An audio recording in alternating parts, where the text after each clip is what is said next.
नमस्कार। श्री श्री आनंद मूर्ति जी द्वारा रचित आनंद वचनामृतम खंड प्रथम में स्वाध्याय के रूप में आज का हमारा विषय है मद्भक्ताः यत्र गायन्ते। कीर्तन के संबंध में भक्ति शास्त्र से जो एक श्लोक प्राय उद्घृत होता है वह है नाहं तिष्ठामि वैकुंठे योगिनां हृदयेन च मद्भक्ता यत्र गायन्ते तत्र तिष्ठामि नारद। यहाँ नारायण कहते हैं वे कहाँ रहते हैं और कहाँ नहीं रहते हैं। नारायण है एक सर्वानुशूत सत्ता। शास्त्र की भाषा में यही सर्वव्यापी या सर्वानुशूत सत्ता विष्णु नाम से परिचित है। विस्तारः सर्वभूतस्य विष्णोर्विश्वमिदं जगत् नाहं तिष्ठामि वैकुंठे, अर्थात मैं वैकुंठ में नहीं रहता हूँ। यहाँ वैकुंठ शब्द का अर्थ क्या है? कुंठा माने संकोचन। अब प्रश्न है मन का यह संकोचन आता क्यों है? मनुष्य जब पाप करता है अथवा हीन वृत्ति के द्वारा प्रेषित होता है तभी उसका मन संकुचित हो जाता है। मन की उस संकुचित अवस्था में आत्मा के विस्तार का अवकाश नहीं रहता। इसलिए आत्मा की विस्तृति के लिए मन की यह संकोचन अवस्था कब दूरीभूत होती है?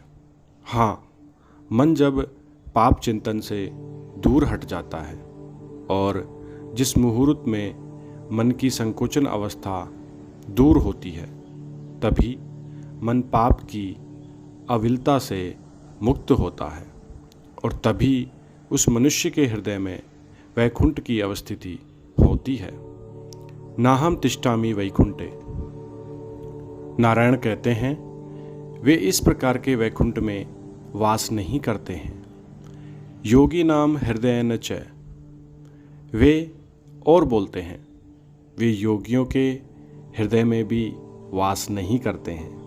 यहाँ प्रश्न उठता है यदि वे योगियों के हृदय में भी वास नहीं करते हैं तब वे कहाँ वास करते हैं? योगी कौन है? संयोगो योगो इत्युक्तो जीवात्मा परमात्मन, अर्थात जब जीवात्मा और परमात्मा दोनों मिलकर एक हो जाते हैं वही है योग। योग शब्द संस्कृत के मूल धातु युंज और उसके साथ घिन्न प्रत्यय मिलकर निष्पन्न होता है। दो और दो मिलकर चार। किसी किसी क्षेत्र में सत्ताएं मिलित या मिश्रित अवस्था में भी अपने सत्तागत पृथक अस्तित्व को बचाकर रखते हैं। जैसे दो आम और दो आम मिलकर हुआ चार आम, और ये चार आम पृथक पृथक चार जाति के भी हो सकते हैं। यद्यपि अभी वे संख्या में दो दो मिलकर चार में परिणित हुए हैं। इस क्षेत्र में वे मिलजुल कर एक नहीं हुए हैं। उनके पृथक अस्तित्व अक्षुण्ण रह गए हैं। इस प्रकार का मिलन या मिश्रण को सही में योग नहीं कर सकते। वास्तव में योग में समरसता या सामरस्य प्रतिष्ठित होता है, अर्थात यह एक संयुक्ति की अवस्था है जिसमें भिन्न भिन्न सत्ताओं के फिर पृथक अस्तित्व बचा नहीं रहता, सब मिलजुल कर एकत्रीभूत हो जाते हैं। यही है सही में योग की अवस्था। जो इस योग की अवस्था में प्रतिष्ठित है वे ही योगी हैं। योग की दूसरी व्याख्या है योगश्चित्त वृत्ति निरोध है। जब मानव मन की विभिन्न वृत्तियां निरुद्ध होती हैं उसी अवस्था को योग कहा जाता है और उस अवस्था प्राप्त साधक को योगी कहते हैं। नारायण कहते हैं वे इस प्रकार के योगियों के हृदय में भी वास नहीं करते हैं। क्या अद्भुत बात है। नारायण है सर्वानुसूत सत्ता। यदि ऐसा है तब क्या योगी का हृदय उस सर्व के बाहर है? हाँ, इसका एक उत्तर है। वे कहते हैं, मद्भक्ता यत्र गायन्ते तत्र तिष्ठामि नारद।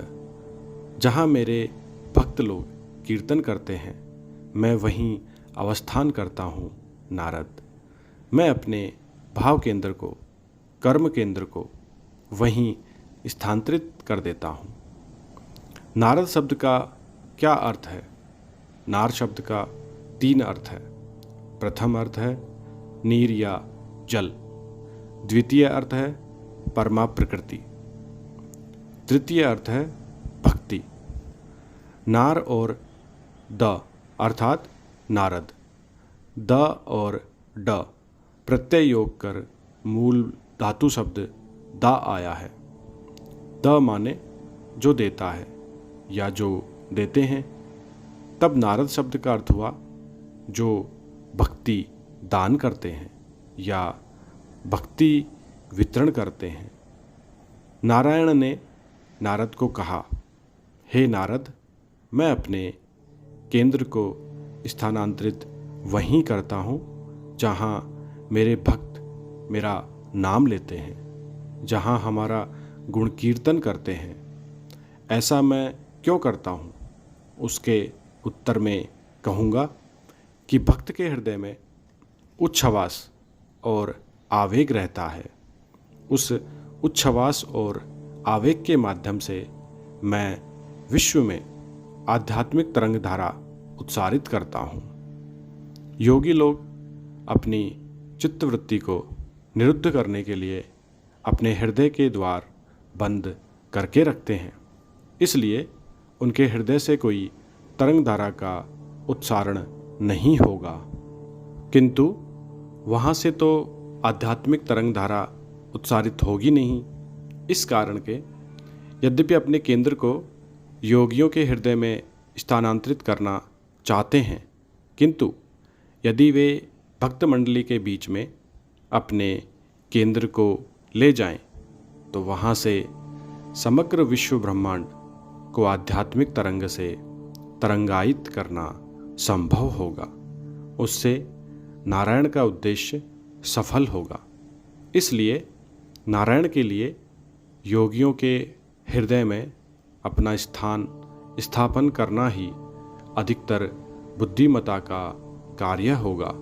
हाँ, यह बात ठीक है कि नारायण सर्वत्र ही विराजमान है, किंतु उनकी आध्यात्मिक तरंग का स्फुरण, विस्फुरण और स्पंद सर्वत्र समान नहीं है। वे सब जगह रहते हैं, यह बात ठीक है, किंतु उनका स्पांदनिक उच्चारण केवल वहीं से शुरू होता है जहाँ उनका न्यूक्लियस या केंद्र बिंदु अधिष्ठित है, जहाँ भक्त लोग उच्च स्वर से उनकी महिमा का कीर्तन करते हैं। परम पुरुष सिर्फ उसी स्थान में ही अपनी दिव्य राजधानी स्थापन करते हैं। भक्त मंडली के समावेश की अपेक्षा और ऊंचा स्थान क्या हो सकता है? इसलिए नारायण कहते हैं, मैं वैकुंठ में नहीं रहता हूँ वहाँ जहाँ हमारे भक्त लोग मेरा गुण कीर्तन करते हैं। यह बात एकदम सही है। पटना, 20 अगस्त 1978। धन्यवाद। बाबा नाम केवलम।